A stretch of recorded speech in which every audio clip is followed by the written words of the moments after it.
Now on BBC One, the news with Fiona Bruce. David Cameron stakes his claim to the centre ground in his first leader's speech to the Conservative Party conference. He rules out tax cuts for now and says the next general election will be wide open. The Conservative Party is ready to serve, ready to fight, and ready to win. A superbug kills 49 people as one hospital trust struggles to contain the infection. Back on form, Manchester United return to the top of the Premiership. And the Vatican's secret directive on sexual abuse by Catholic priests. Panorama investigates claims it's being used to silence victims.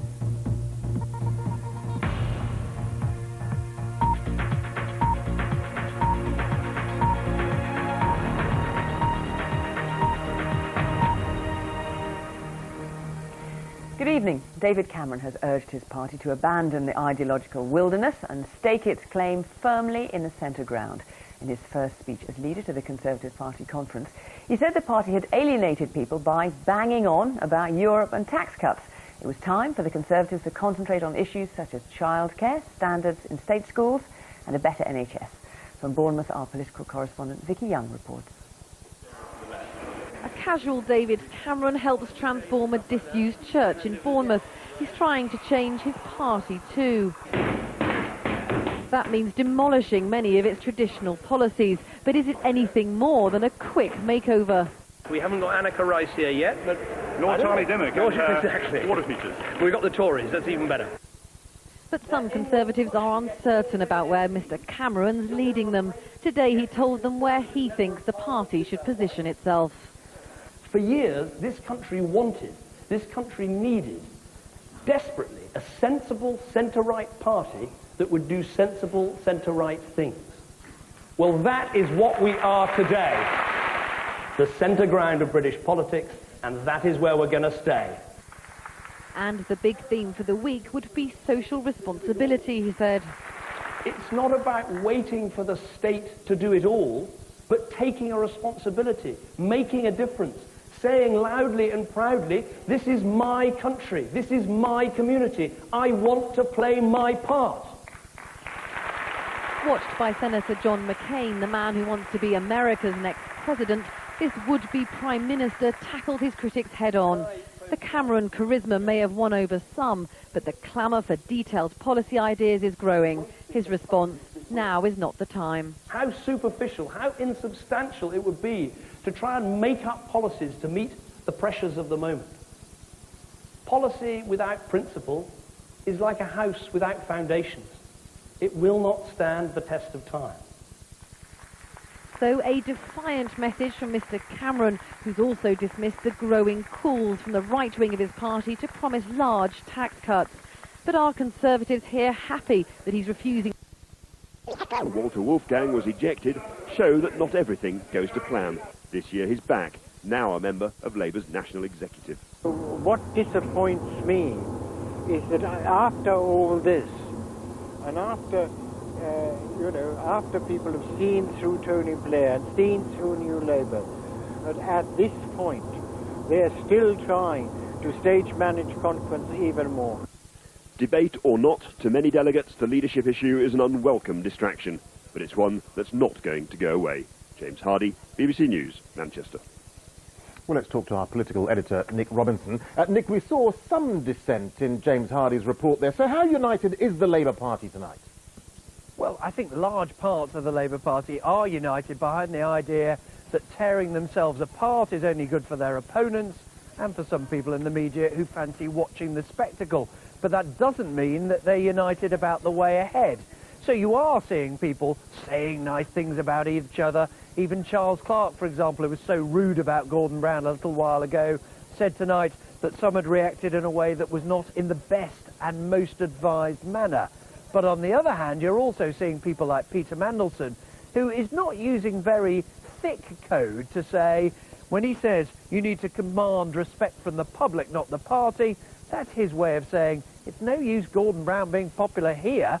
He has to be popular in the country as a whole. Electability is the new code for people who want to stop Gordon Brown saying, you know what, decent, clever, smart, yes, but people don't really like him. And Nick, what impact will all of this have on Gordon Brown's keynote speech tomorrow to the conference? Well, he knows that he has to answer a number of questions.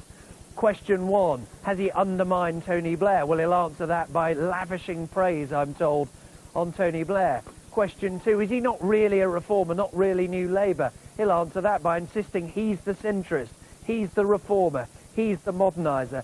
Question 3 is about that character issue.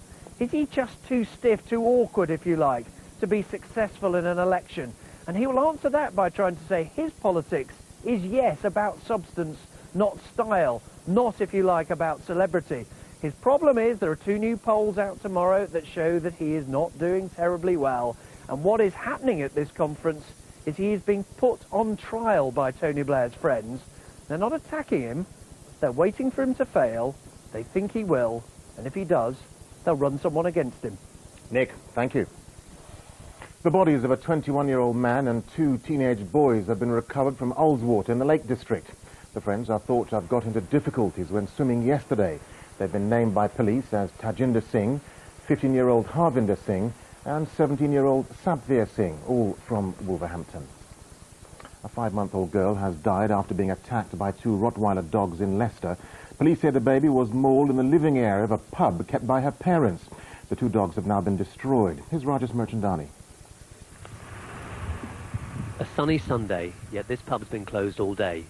A growing collection of flowers and balloons outside. Inside, a family grieving after their 5-month-old baby girl was attacked by dogs and died. Neighbours expressed their shock. It's affected me in a way that I've got a family dog and he's a family member really, and we are thinking about getting rid of him now. He's my responsibility and my daughter's my main priority. They're just nice people. It's just a tragic for them and everybody involved. Police say the girl's family rushed her here to Leicester Royal Infirmary, less than 2 miles away, but she died soon after from her injuries. One report claimed the Rottweilers dragged her onto the flat roof of the pub in the New Park area. Today, officers carried out inquiries nearby. The baby girl's family were living above the pub, and neighbours say the dogs were used for security. Dogs are very popular in this area. Many people keep them just as pets, but others have told us they keep them as guard dogs. Whatever they're for, it's up to the owner to make sure their dog is under control at all times. Police in Leicester are calling this a tragic incident, and they say they're investigating exactly what happened. Meanwhile, this afternoon, the 2 Rottweilers involved were put down. Rajesh Merchandani, BBC News, Leicester. NATO forces in Afghanistan say they've killed more than 60 militants in the past few days. International and Afghan forces have clashed with Taliban fighters in the southern province of Helmand on at least 3 occasions. A leaked report from America's intelligence agencies says the war in Iraq has worsened the threat of terrorism. The document describes the conflict as the main reason for the spread of Islamic radicalism. The last Israeli soldiers are preparing to depart from Lebanon this week, over a month since the end of the war with Hezbollah. But although the conflict in Lebanon is over, its deadly legacy remains. The UN estimates 350,000 unexploded cluster bombs litter the south of the country. So far, they've killed 21 people, mainly civilians. Now a major international effort's underway to clear the danger. Our correspondent Katia Adler reports now from Natabia, a town previously controlled by Hezbollah. Destroyed. Another harvest of cluster bombs sown by the Israelis during the war. Iraqi mine experts have come here to train local volunteers to spot and safely detonate unexploded bombs from the recent conflict in their fields and their villages. These are the people they're trying to protect. Radwan Randur, a father of 4, lost the fingers of his left hand and an eye when he tried to get rid of a cluster bomblet from his garden. I just wanted to keep my children safe, he told us. There are still bombs all over our village. It makes us hate the Israelis more and more each day. It is a race against time. The small size of unexploded cluster bombs and other unexploded munitions mean they're often hard to spot until it's too late. And the United Nations warns there's still tens of thousands of unexploded ordnance here in southern Lebanon, on the roadsides, on the rooftops, and in the playgrounds of these bombed-out villages. Village by village, explosives clearance groups are making their way through southern Lebanon. But theirs isn't quick work, and people here are in a hurry to get back to normal life.